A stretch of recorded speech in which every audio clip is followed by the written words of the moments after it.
Hey everybody, as the saying goes, it never rains but it pours. So I was going to do an around the world update today, and I still am actually when I'm finished up with this tank. This is the last tank I'm actually working on before I shoot the video. But something cropped up that I feel is worth its own video in its own right. So first let's recap why the tank looks green the way it does, and don't mind all that pink stuff you see right there. That's actually that in the reflection. It's not in the tank. I know it kind of looks like it is. The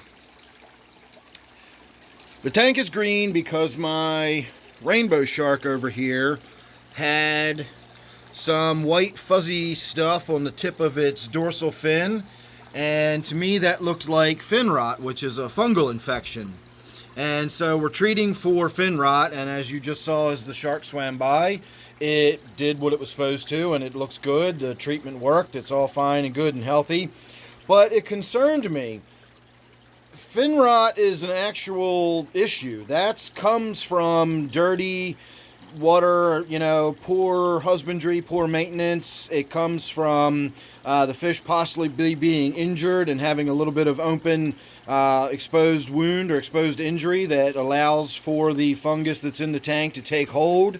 You've got issues. There's some alarm bells should be going off if you see your fish developing fin rot. And so alarm bells were going off because my fish was developing fin rot.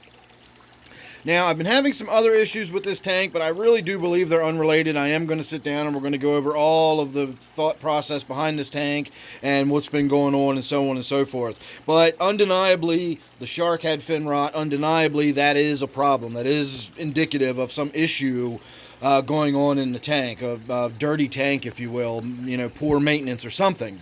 And so two things come to mind. One is these plants are so thick and dense and compact in the middle. Who knows how much mulm and crud and stuff is really packed in there. I could even have dead fish packed in there.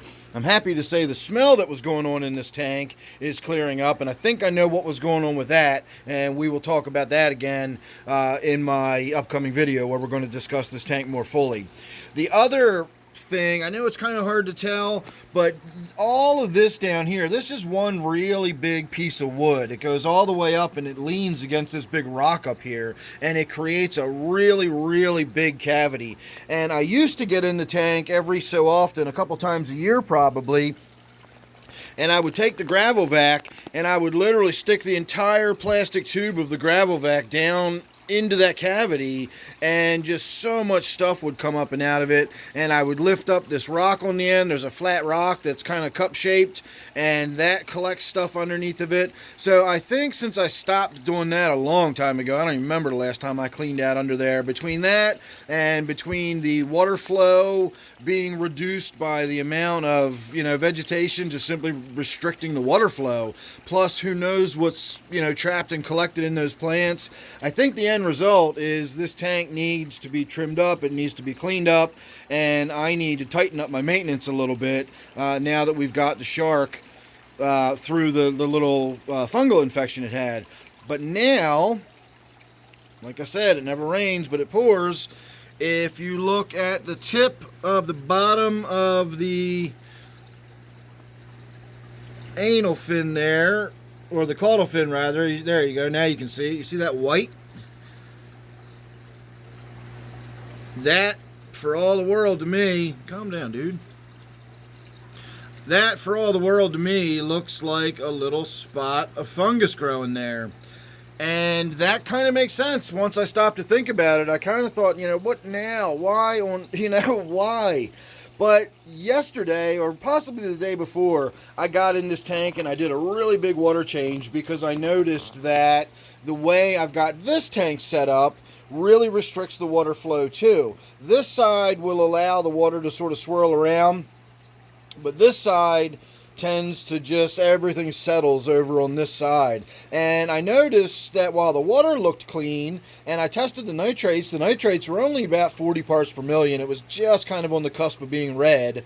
But I had that much mulm and crud on the bottom of the tank over here, not to mention what came out from underneath all of this stuff.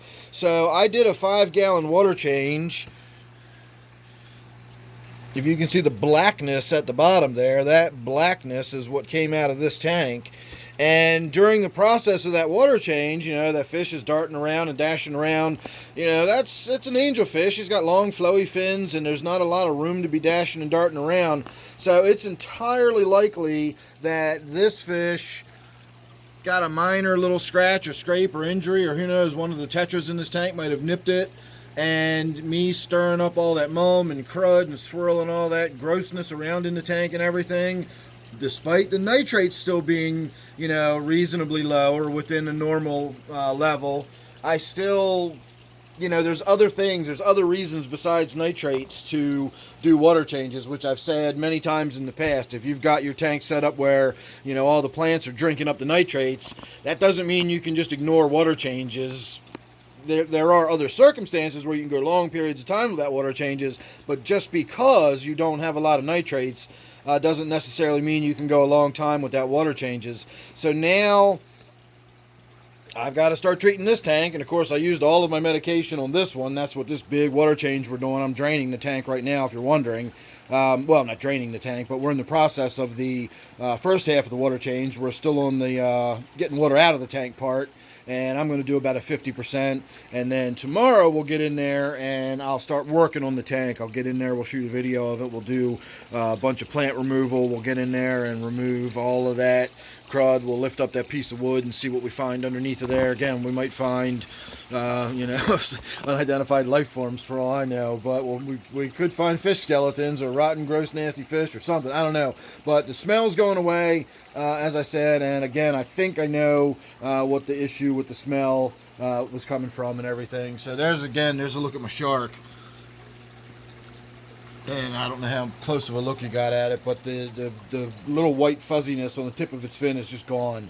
So the fungus cure, the API fungus cure, which is what turned this so green, did its job. So I've ordered another batch, and it'll be here tomorrow. So as of tomorrow, we'll get in there and start turning this tank green. Now, I already did the water change. I already cleaned all the mull and everything off the bottom, either yesterday or the day before. I can't remember, honestly. They all run together for me. But a little bit of fungus cure for a few days, and this fish will be fine. It's nothing I'm concerned about, but it is worth talking about. It is worth noticing that letting that mull build up and just letting the tank kind of get away from me, even if the nitrates were under control. I had been doing water changes, but I always, I'll put off doing the gravel vacuuming, or I'll put off doing the more significant maintenance. I'll just do a quick water change and get on with it. You know, that you can do that occasionally, but you can't do it forever because you'll start running into other issues, as I'm finding out. So Angelfish is going to start getting treated tomorrow, and you're probably going to hear all about this again when I do my Around the World update. But the Around the World update is going to be a lot briefer when I go over this kind of stuff. So there you go. Just again, a little update on what's going on in this tank. Everything turned out well with the shark. That's what the medication was for. As far as all the other issues, we will discuss them. I really don't think it's as big a deal as I was kind of making it. I was conflating a lot of issues that I don't think really had anything to do with each other. But again, we'll talk about that when we get to that video. And we're also going to talk about those loaches and those skinny loaches and what's going on with that, because I got a lot to say about that too. But those are probably going to be two separate videos. Anyway, make sure you're subscribed. That way you won't miss that or anything else that's got coming up. My Around the World update is going to be a doozy this time. I got a lot to cover, and we're probably going to go well over half an hour on that one. So again, make sure you're subscribed. You'll have plenty to do this weekend watching videos. So thanks again for watching this one. Hope you enjoyed it. Don't forget, this one is my 125 gallon tank, and I will see you real soon on the next one.